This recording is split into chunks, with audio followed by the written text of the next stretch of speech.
Hello everyone and welcome back. Let's talk about leg day, shall we? As it's the biggest muscle group on the human body.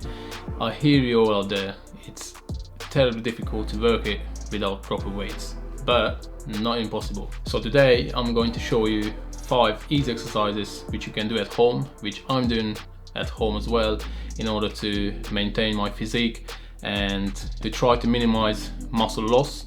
Muscle gain would be a bit too optimistic in my opinion for legs. As I told you before, home workouts are not near as bad as you would think.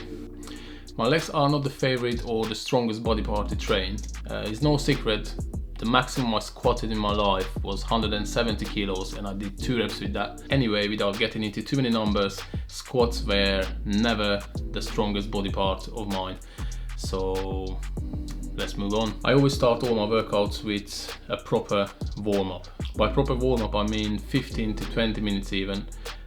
Depends of course of how much time I've got on that particular day. But after 15 years and a bunch of injuries, I learned that warm-up should be the last thing you should skip on your workout by any means. I always warm up from top to bottom, so I start gently with my neck, then I go over to my traps, my shoulders, and after the basic warm-up I do before any workout, I go to some specific ones. So before leg day, I focus a lot on the hip mobility and the lower back because I had a lot of problems with them in the past. So I just try to prepare that part of my body for the workout as much as possible. When I'm done with all that, the last phase of my warm-up is to do some warm-up reps of the first exercise. So bodyweight squats. I do 2 warm-up sets, 2 sets of 15. So what I would recommend to everyone is to spend as much time as possible on the bottom part of the movement and to spend as less time as possible on the top part of the movement, so the tension is constant on your muscles.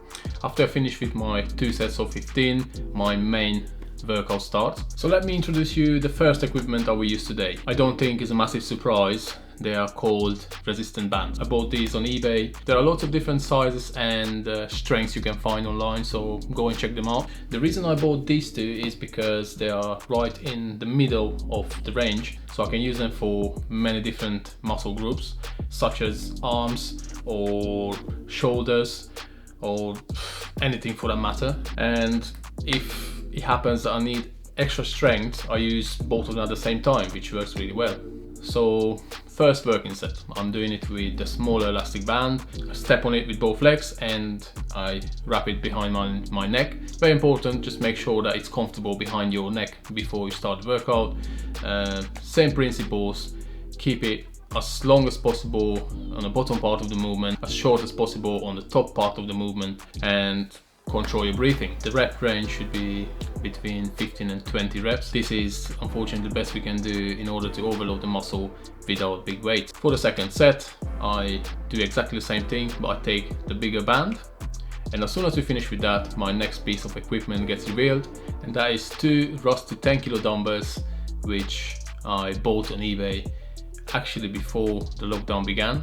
And the other day I went to eBay in the hopes that I will buy some bits of equipment and I will do something for myself in the garden, such as handmade squat rack from wood. You can find a lot of tutorials and videos how to make them, and it's not hard whatsoever. I could do it, so I was full of hopes. But what happened? So I went online, eBay, Amazon, etc.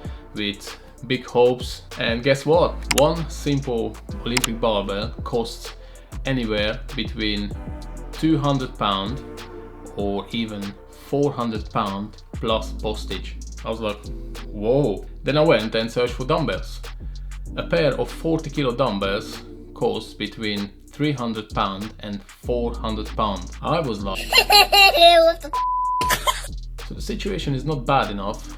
We need to make it even worse with things as such. I can't believe that, and in my opinion it's disgusting nevertheless. Now moving on, instead of dumbbells you could use a variety of things. You can use bottles of water, jugs of water. You can put a bag on your back and fill it up with water or something which is heavy. You can use a variety of things. You don't necessarily need resistance bands and dumbbells in order to do the exact same exercises. You just need to have a bit of creativity in this case. So as you can see here, for the last 2 working sets, for the first one I used the smaller resistance bands and the dumbbells, and the last one I did with the bigger resistance band and the dumbbells. And I'm telling you, the way I've done it to warm up sets and 4 working sets, after the squats I had a pretty solid pump. So second exercise, this is 1 leg squat.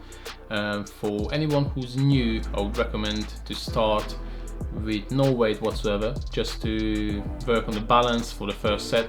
And to see how it feels. All you need is some sort of support for the supporting leg, such as chair or a bench, as I used. After the first set, we need to try to implement some sort of overload. If you manage to do 4 sets of 10, that would be absolutely ideal. If you won't be able to manage that, just do 3 sets of whatever you can do for start, and then to improve on the go. Third exercise would be 100% lunges, because nothing else on this planet would work my glutes as much as that would. But unfortunately, without proper weight, I just feel that pointless. So I went for box step-ups. This one can be pretty challenging if you do it correctly. Now again, weight-wise, you need to use as much as will make it challenging for you. I use both of my rusty 10 kilo dumbbells here.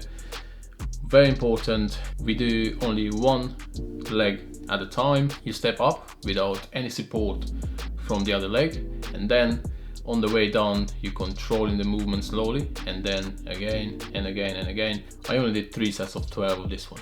Dumbbell 1 leg extensions.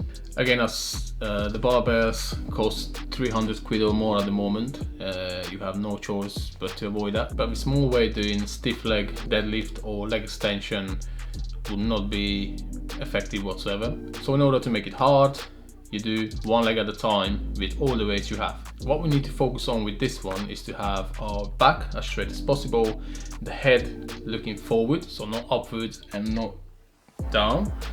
The weights need to go parallel to the leg in the front, so as close as possible to the leg all the way down, and the rear leg needs to go up high as possible in the same time, and that will give you really strong stretch in your hamstrings.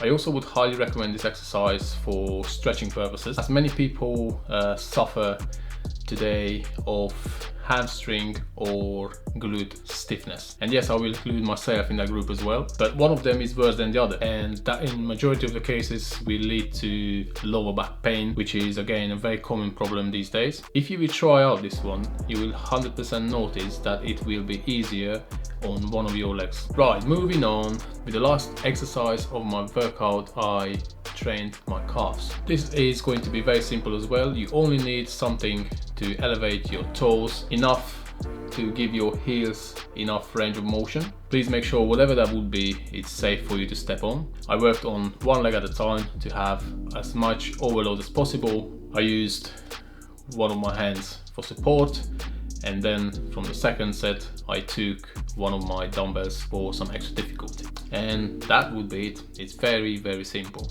Just to let you know guys, I'm currently working on 3-day split workout plan, so that means I will have push, pull and legs. The leg day, you had it already, because in my opinion that's the most important. Then I will make the push and a pull workout for you on 2 separate videos, and I'm also planning to do a full ab workout for you as well as a bonus. If you enjoyed this video, please hit that subscribe button, because it costs you nothing and it's really helping me a lot. And until the next one, stay healthy and strong. Bye.